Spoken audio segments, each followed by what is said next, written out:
നമ്മുടെ പിതാവായ ദൈവത്തിന്റെ നാമത്തിന് മഹത്വം ഉണ്ടായിരിക്കട്ടെ. നമുക്ക് പോരാട്ടമുള്ളത് ജഡരക്തങ്ങളോടല്ല എന്ന് എഫേസ്യൻസ് 6:12 പറയുന്നതും അതോടൊപ്പം തന്നെ സാത്താന്റെ സിംഹാസനം ഇരിക്കുന്നിടം എന്നുള്ള ഒരു ടോപ്പിക്കിനെ കുറിച്ചാണ് ഇന്നത്തെ ഒരു വീഡിയോ ചെയ്യുന്നത്.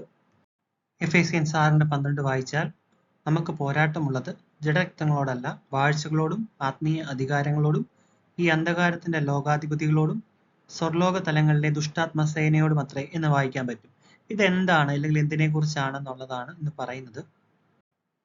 വെളിപാട് 2:13 വായിച്ചാൽ, നീ എവിടെ വസിക്കുന്നുവെന്ന് എനിക്കറിയാം, സാത്താന്റെ സിംഹാസനം ഉള്ളിടത്ത് തന്നെ, എങ്കിലും എന്റെ നാമത്തിനെ മുറുകെ പിടിക്കുന്നു. സാത്താൻ വസിക്കുന്ന നിങ്ങളുടെ സമൂഹത്തിൽ വെച്ച് എന്റെ വിശ്വസ്ത സാക്ഷിയായ അന്തിപ്പാസ് വധിക്കപ്പെട്ട നാടുകളിൽ പോലും എന്നിലുള്ള വിശ്വാസം നീ കൈവെടിഞ്ഞില്ല. ഇത് ഒരു സഭയ്ക്ക് എഴുതുന്ന ദൂതാണ്. ആ സഭയുടെ അല്ലെങ്കിൽ അതിന്റെ ലൊക്കേഷനിലാണ് സാത്താൻ വസിക്കുന്നിടം എന്നാണ് മശിയ അവിടെ റെഫർ ചെയ്യുന്നത്. ആന്റിപ്പാസ് ഓഫ് പെർഗമമിനെ പറ്റി സെർച്ച് ചെയ്താൽ നമുക്ക് കാണാൻ പറ്റും, അത് ജനീവ അല്ലെങ്കിൽ സ്വിറ്റ്സർലാൻഡ് ജനീവ ബോർഡറിലായിട്ടാണ് ഈ അപ്പൊല്ലിയോൺ എന്ന് പറയുന്ന ഒരു ടെമ്പിൾ അല്ലെങ്കിൽ അപ്പോളോ ദേവന്റെ ക്ഷേത്രത്തിൽ വെച്ചിട്ടാണ് അന്തിപ്പാസിനെ അവർ കൊല്ലുന്നത്. അത് നീറോയുടെ കാലത്താണ്, അല്ലെങ്കിൽ AD 54-നും 68-നും ഇടയ്ക്കാണ് ഇത് സംഭവിച്ചത് എന്ന് നമുക്ക് മനസ്സിലാക്കാൻ പറ്റും. അന്തിപ്പാസിനെ കൊന്ന സ്ഥലത്തെക്കുറിച്ച് നമുക്ക് കൂടുതലൊന്ന് നോക്കാം. നീറോയുടെ കാലത്താണ് അന്തിപ്പാസ് രക്തസാക്ഷിയായെന്ന് നമുക്കറിയാം. അവിടെ കൃത്യമായി പറഞ്ഞാൽ ലിയോൺ ഓർ ജനീവ അല്ലെങ്കിൽ അവിടുത്തെ അപ്പോളിയോൺ ക്ഷേത്രത്തിൽ വെച്ചിട്ടാണ് അല്ലെങ്കിൽ അവിടുത്തെ ബലിപീഠത്തിൽ വെച്ചാണ് അന്തിപ്പാസിനെ കൊല്ലുന്നത് എന്നാണ് ചരിത്രം പറയുന്നത്. ഈ ലിയോൺ, ജനീവ അല്ലെങ്കിൽ സ്വിറ്റ്സർലാൻഡ് എന്ന് പറയുന്ന സ്ഥലത്തെക്കുറിച്ച് നോക്കുമ്പോൾ ഈ ജനീവയിൽ അനേകം ഹെഡ് ക്വാർട്ടേഴ്സ് ഉള്ളതായിട്ട് കാണാൻ പറ്റും. വേൾഡ് ഹെൽത്ത് ഓർഗനൈസേഷൻ അല്ലെങ്കിൽ അങ്ങനെ ഈ ലെഫ്റ്റിൽ കാണിച്ചിരിക്കുന്ന അനേകം സാധനങ്ങൾ അല്ലെങ്കിൽ അനേകം കാര്യങ്ങളുടെ ഹെഡ് ക്വാർട്ടേഴ്സ് അവിടെ ഉണ്ടെന്ന് നമുക്കറിയാൻ പറ്റും. കൂടാതെ വേൾഡ് കൗൺസിൽ ഓഫ് ചർച്ചസിന്റെ ഹെഡ് ക്വാർട്ടേഴ്സ്, റോത്ത്ചൈൽഡ് എന്ന് പറയുന്ന സോക്കോൾഡ് ലോകത്തിലെ എല്ലാ ബാങ്കുകളെയും നിയന്ത്രിക്കുന്ന ഒരു ഫാമിലി, അവരുടെ ഒരു ഹെഡ് ക്വാർട്ടേഴ്സ് അവിടെയാണ്. ഇതിലെല്ലാം ഉപരി സേൺ എന്ന് പറയുന്ന സയന്റിഫിക് ആയിട്ടുള്ള എന്തൊക്കെയോ എക്സ്പെരിമെന്റുകൾ നടക്കുന്ന ഒരു സ്ഥലം, പാർട്ടിക്കിൾ ആക്സിലറേറ്ററും അല്ലെങ്കിൽ അങ്ങനെയുള്ള എക്സ്പെരിമെന്റുകളും ഒക്കെ നടക്കുന്ന, പാർട്ടിക്കിളിനെ കണ്ടുപിടിക്കാൻ വേണ്ടിയൊക്കെ അനേകം പരീക്ഷണങ്ങൾ നടത്തുന്ന ഒരു സ്ഥലമാണ് സേൺ. അതിന്റെ ലൊക്കേഷനും ഈ ജനീവയിൽ തന്നെയാണ്. അപ്പൊ സേണിന്റെ ഇമേജ് നോക്കിയാൽ കാണാം, അതിലൊരു 666-ന്റെ ഇമേജ് അവർ ഇൻഡയറക്റ്റ് ആയിട്ട് അതിൽ വരച്ചിട്ടുണ്ട്, 3 6 വരച്ചു വെച്ചേക്കുന്നത് പോലെ. സാത്താന്റെ സിംഹാസനമുള്ളിടം എന്ന് വിളിച്ച ജനീവയിൽ അവിടെ സേണിന്റെ ഫ്രണ്ടിൽ ഒരു സ്റ്റാച്യു ഉണ്ട്. അതിന്റെ ഫ്രണ്ടിൽ വെച്ച് ഹ്യൂമൻ സാക്രിഫൈസ് വരെ നടത്തിയതിന്റെ പല വീഡിയോസ് നെറ്റിൽ അവൈലബിൾ ആണ്. കൂടാതെ ഈ സേൺ തന്നെ അനേകം പോർട്ടൽ അല്ലെങ്കിൽ മറ്റ് ഡയമെൻഷൻസിലുള്ള ബീങ്സിനെ ഇങ്ങോട്ട് കൊണ്ടുവരാൻ കാരണമാകും എന്ന് പറയുന്ന അനേകം ആർട്ടിക്കിൾസും വീഡിയോസും ഒക്കെ നെറ്റിൽ അവൈലബിൾ ആണ്. നമുക്കറിയാം, കർത്താവ് തന്നെ പറഞ്ഞിരുന്നു അത് സാത്താന്റെ സിംഹാസനം ഇരിക്കുന്നിടം എന്ന്. വെളിപാട് 9 വായിച്ചു കഴിഞ്ഞാൽ, 5-ാമത്തെ ദൂതൻ ഊതി, അപ്പോൾ ഒരു നക്ഷത്രം ആകാശത്ത് നിന്ന് ഭൂമിയിൽ വീണ് കിടക്കുന്നത് ഞാൻ കണ്ടു. അവന് അഗാധ കൂപത്തിന്റെ താക്കോൽ ലഭിച്ചു. അതൊരു ഫോളൻ ഏഞ്ചൽ ആവണം, അത് അപ്പോളവൻ തന്നെ ആവണം. അവൻ അഗാധ കൂപം തുറന്നു. ഉടനെ പെരിഞ്ചൂളയിലെ പുക പോലെ കൂപത്തിൽ നിന്ന് പുക പൊങ്ങി. കൂപത്തിന്റെ പുകയാൽ സൂര്യനും ആകാശവും ഇരുണ്ടുപോയി. അഗാധ ദൂതൻ അതിന് രാജാവായിരുന്നു.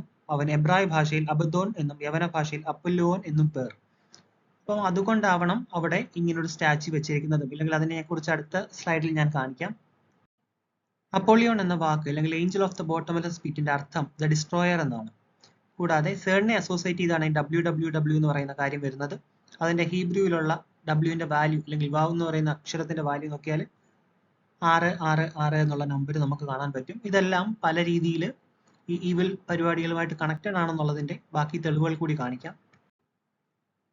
ലാർജ് ഹൈഡ്രോൺ കൊളൈഡർ, ഈ സാത്താന്റെ സിംഹാസനം ഇരിക്കുന്നിടത്ത് ഇവരുണ്ടാക്കിയിരിക്കുന്ന ഈ ഒരു വലിയ മെഷീൻ അല്ലെങ്കിൽ വലിയൊരു സിസ്റ്റം ഒരു എക്സ്ട്രാ ഡയമെൻഷൻ എന്നുള്ള ഒരു ഡോർ ആവാം, അല്ലെങ്കിൽ പല ഒരു ബോട്ടംലെസ് പിറ്റിലേക്കോ അല്ലെങ്കിൽ അങ്ങനെയുള്ള പാർട്ടിലേക്ക് നയിക്കുന്ന ഒരു പോർട്ടലായി മാറാം, അല്ലെങ്കിൽ അങ്ങനെ ആവാമെന്ന് അവരുടെ തന്നെ ചില ആൾക്കാർ അതിനെപ്പറ്റി പറയുന്നതായിട്ടുള്ള ആർട്ടിക്കിൾസ് ഉണ്ട്.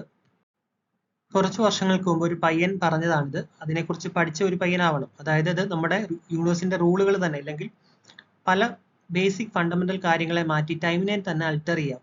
വേറെ രീതിയിൽ പറഞ്ഞാൽ ഭൂതകാലത്തെ അല്ലെങ്കിൽ ഭാവി കാലത്തെ മാറ്റാൻ തക്ക രീതിയിൽ ഒരു ടെക്നോളജിയാണ് അവരോട് ഉദ്ദേശിക്കുന്നത്.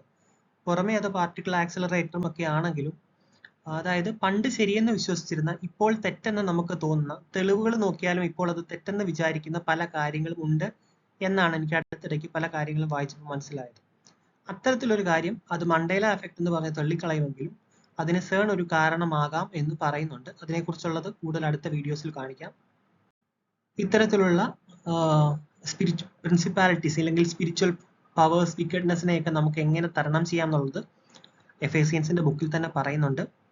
അതായത് തലയിൽ ഹെൽമെറ്റ് ഓഫ് സാൽവേഷൻ, നീതി കവചം, വചനം എന്ന വാൾ. അപ്പം ഇതെല്ലാം നമുക്ക് തുണയായിട്ട് സത്യം അരക്കെട്ടായിട്ടും ഇല്ലെങ്കിൽ ഇവയെല്ലാമാണ് ദൈവത്തിന്റെ സർവായുധ വർഗം. ഇത് ധരിച്ചു വേണം നമ്മൾ ഈ ഒരു സ്പിരിച്വൽ വിക്കഡ്നെസ് ഇല്ലെങ്കിൽ അന്ധകാര സൈന്യങ്ങളെ നേരിടുവാൻ എന്നാണ് ബൈബിൾ പറയുന്നത്. കൂടാതെ റോമർ വായിച്ചാൽ നമുക്ക് മനസ്സിലാവും, മരണത്തിനോ ജീവനോ ദൂതന്മാർക്കോ വാഴ്ചകൾക്കോ അധികാരങ്ങൾക്കോ ഇപ്പോഴുള്ളതിനോ വരുവാനുള്ളതിനോ ഉയരത്തിനോ ആഴത്തിനോ മറ്റ് യാതൊരു സൃഷ്ടിക്കോ നമ്മുടെ കർത്താവായ യേശുക്രിസ്തുവിലുള്ള ദൈവസ്നേഹത്തിൽ നിന്ന് നമ്മളെ വേർപിരിക്കുവാൻ കഴിയില്ല എന്ന് ഞാൻ ഉറച്ചിരിക്കുന്നു. അത് മനസ്സിലാക്കുന്നത് ഈ സ്പിരിച്വാലിറ്റി ഇല്ലെങ്കിൽ സ്പിരിച്വൽ വിക്കഡ്നെസ് ഇല്ലെങ്കിൽ ഈ പ്രിൻസിപ്പാലിറ്റീസിനൊന്നും കർത്താവിന്റെ സ്നേഹത്തിൽ നിന്ന് നമ്മളെ അകറ്റാൻ പറ്റില്ല. അപ്പം കൂടുതൽ ദൈവത്തോട് അല്ലെങ്കിൽ യഹോവയോട് അടുക്കുക, അതിൽ കൂടുതൽ വിശ്വസിക്കുക, വേദോസ്തം വായിക്കുക എന്നുള്ളതിൽ കൂടിയൊക്കെ തന്നെ നമുക്ക് ഇത്തരം ശക്തികളിൽ നിന്ന് രക്ഷ നേടാൻ പറ്റൂ എന്നുള്ളത് കൂടി അതിനർത്ഥമുണ്ട്. സാത്താന്റെ ലിറ്റിൽ സീസണിൽ കൂടിയാണ് പോകുന്നതെന്ന് ഞാൻ പറഞ്ഞിരുന്നു. വേൾഡ് വാർ 1, 2 കൂടാതെ മറ്റനേകം ഇന്നത്തെ ലോകം കാണുന്ന പ്രശ്നങ്ങളെല്ലാം സാത്താൻ ട്രിബുലേഷൻ ആണ് എന്ന് വരുത്തി തീർക്കുവാൻ വേണ്ടി ഭൂമിയിൽ കാട്ടിക്കൂട്ടുന്നതാണെന്ന് ഞാൻ പറഞ്ഞിട്ടുണ്ട് മുൻപത്തെ വീഡിയോസിൽ. കൂടാതെ സാത്താന്റെ ലിറ്റിൽ സീസൺ ആണെന്നുള്ളതിന്റെ ഏറ്റവും വലിയ തെളിവാണ് സ്റ്റാച്യു ഓഫ് ലിബർട്ടി എന്ന് പറയുന്നത്. ലിബർട്ടി പ്രതിമയുടെ താഴെ ചെയിൻ പൊട്ടിച്ച് നിൽക്കുന്ന രീതിയിലാണ് ഈ ഒരു സ്റ്റാച്യു ഉള്ളത്. ഈ സ്റ്റാച്യു ലൈറ്റ് ബിയറർ അല്ലെങ്കിൽ പ്രകാശം കൊണ്ടുവരുന്നവൻ എന്നുള്ള അർത്ഥത്തിലാണ്. നമുക്കറിയാം സാത്താനെയാണ് an angel of light അല്ലെങ്കിൽ വെളിച്ചം കൊണ്ടുവരുന്ന ദൂതനായിട്ടും അത് വേണമെങ്കിൽ പ്രത്യക്ഷപ്പെടാമെന്ന് പറയുന്നത്. അപ്പം അത് ഇൻഡയറക്ട്ലി സാത്താന്റെ ലിറ്റിൽ സീസൺ ആണെന്ന് നമ്മളെ കാണിക്കുന്ന ഒരു ഇമേജറി ആണത്. നാസയുടെ ഒരു പ്രൊജക്റ്റ് ഉണ്ട്, പ്രൊജക്ട് ബ്ലൂ ബീം എന്നാണ് പേര്. അതായത് സ്കൈയെ ഒരു സ്ക്രീൻ പോലെയാക്കി പല വണ്ടേഴ്സും സ്കൈയിൽ കാണിക്കും. ഇല്ലെങ്കിൽ റാപ്ചർ നടക്കുന്നത് പോലെയോ ഇല്ലെങ്കിൽ ആകാശത്തിലെ അടയാളങ്ങളും ഒക്കെ സാത്താൻ ഒരു ഈ സയൻസിന്റെയും ഇല്ലെങ്കിൽ ഇത്തരത്തിലുള്ള ഫോൾസ് ടെക്നോളജികളുടെ അടിസ്ഥാനത്തിൽ കാണിച്ച് അനേകരെ വഞ്ചിക്കാനുള്ള സാധ്യതയൊക്കെയുള്ള ഒരു കാലഘട്ടത്തിലാണ് ഇപ്പോൾ നമ്മൾ ജീവിക്കുന്നത്. അതിൻ്റെ ഒരു എക്സാമ്പിൾ കാണിക്കാം. സ്കൈയിൽ എന്തൊക്കെ അതിൻ്റെ സ്ക്രീൻ വെച്ചും അല്ലെങ്കിൽ ഹോളോഗ്രഫി വെച്ച് അതിനെ കാണിക്കാൻ പറ്റും എന്നുള്ളത്.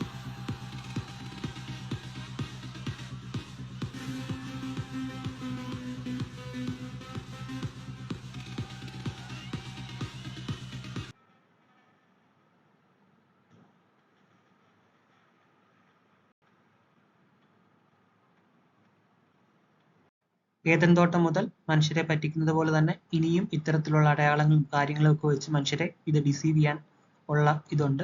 അങ്ങനെയുള്ള ഒരു കാലഘട്ടത്തിലാണ് ഇപ്പോൾ നമ്മൾ ജീവിക്കുന്നത്. നമ്മൾ വിശ്വാസത്തിൽ നിൽക്കാൻ പോലും കാരണം ദൈവമാണ്. അതായത് പത്രോസിന്റെ കാര്യം നമുക്കറിയാം. എന്തൊക്കെ പറഞ്ഞാലും തള്ളിപ്പറയില്ല എന്ന് പറയുന്ന പത്രോസ് പോലും തള്ളിപ്പറഞ്ഞു. അതായത് നമ്മളുടെ വിശ്വാസം പോലും നമ്മൾ ദൈവത്തിന്റെ ദാനമാണ്. അപ്പം ആ വിശ്വാസത്തിൽ ഏറ്റവും അടുക്കുവാൻ ഇല്ലെങ്കിൽ ആ വിശ്വാസത്തിൽ നിന്ന് ഒരിക്കലും തെറ്റിപ്പോകാതിരിക്കാൻ വേണ്ടി കൂടി പ്രാർത്ഥിക്കുക, നല്ല പ്രവൃത്തികൾ ചെയ്യുക, വിശ്വാസത്തിൽ ബലപ്പെടുക. ദൈവത്തിന് നന്ദി.